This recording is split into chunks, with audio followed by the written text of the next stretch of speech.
Hello, everyone, and welcome to another episode of the Neuro-Spicy Diaries.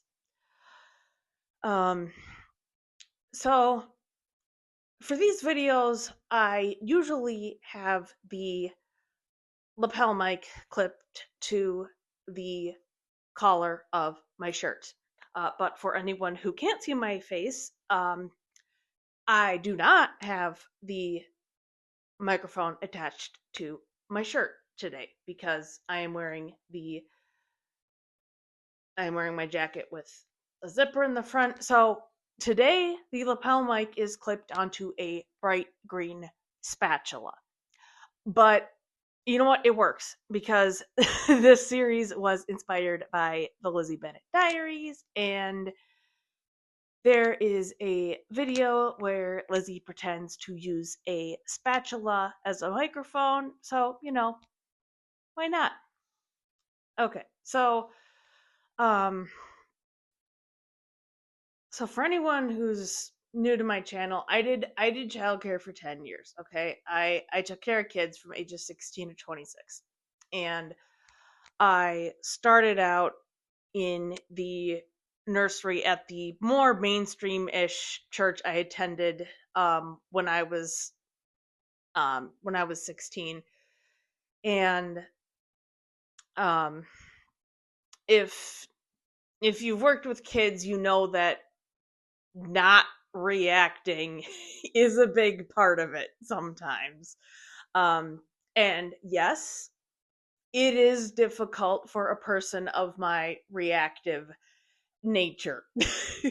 And I got pretty good at it. But there was this one conversation that was insane. And that is the conversation I am going to tell you about. And the reason I'm putting this in the Neuro-Spicy Diaries series is that I had to navigate this conversation as the adult in the room who also has autism and thinks in pictures. So, um, yeah, it was an ordinary Sunday. Um, Sunday school stuff was happening. And all of a sudden, a couple of 8-year-old boys started giggling. And, I'm thinking, okay, I've just got to diffuse, another, awkward but harmless schmex conversation of some kind. I know how to diffuse that stuff. I figured, not going to be a big deal. That would have been fine. That would have blown over and been no big deal. But here I am telling you a story for a video, so that's not how it happened. Um, so these two boys are clearly in deep discussion about something, and one of them says, "No way," and the other said, "It's true," and so they kind of argue, banter, whatever. They express their disagreement about something, um, and then completely out of the blue, one of them says, "Miss Katie, is it true that Jesus and the disciples didn't wear underwear?" And I'm thinking, oh my God, this is not, you do not want 8-year-old boys to figure out that Jesus and the disciples didn't wear underwear as we think of it today. Um, Out of all the things you do not want 8-year-old boys to figure out, this quickly went to the top of my list.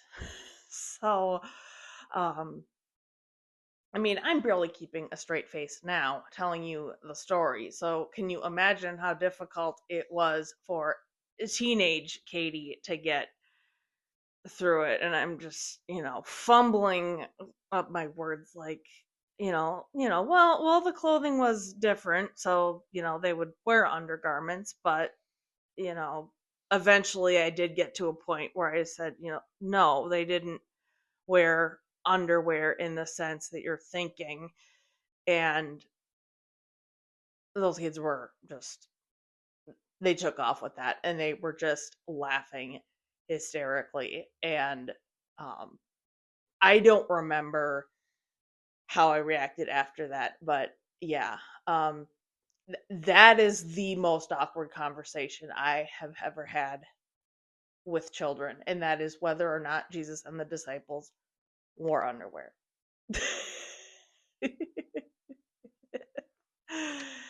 Never a dull moment. All right. I hope you're all doing well. I'll be back soon. Bye. If you enjoyed this video, please do me a huge favor and hit the thumbs up. And be sure to subscribe so you don't miss any future videos. All right, thanks for watching, and I'll be back soon. Like you out.